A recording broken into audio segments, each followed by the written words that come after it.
আমাদের এত পেঁয়াজগুলো কোথায় রাখা হয়? কয়েকদিন আগে আমরা রসুন রাখছি চাতালে, এই পেঁয়াজগুলো ওখানেই রাখবো। সকালবেলা 18টা কামলা হয়েছে, 15টা মাঠে গিয়েছে পেঁয়াজ ওঠানোর জন্য, আর 3 জনকে এখানে রাখা হয়েছে এই পেঁয়াজগুলো ওঠানোর জন্য। যেহেতু আমরা এই পেঁয়াজ সারা বছরের জন্য সংরক্ষণ করব, মূলত আমাদের এর উপরই নির্ভর করে সংসার।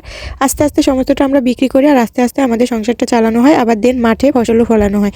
তো এই তো সমস্তটা বস্তা করে তুলে নেওয়া হয়েছে, আর আমাদের 4টা ঘরে 4টায় চাতাল আছে, আর 2 জায়গায় ফাঁকা রাখা হয়েছে চাতালে ফসলগুলো উঠানোর জন্য। এই তো বস্তা পরে দিচ্ছিল, আর এই দিক দিয়ে উঠিয়ে আমাদের চাতালে রাখা হচ্ছে।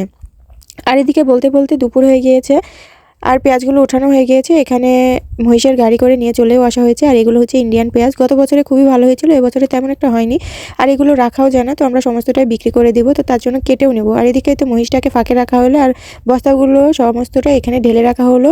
আস্তে আমরা সবাই মিলে কেটে নেব। তো এই তো বসেও পড়েছি কাটতে, তবে আমরা কাটতে পারবো না, অনেককে লাগিয়ে দিতে হবে এই পেঁয়াজগুলো কাটানোর জন্য। তো ভিডিওটা এ পর্যন্ত, আল্লাহ হাফেজ।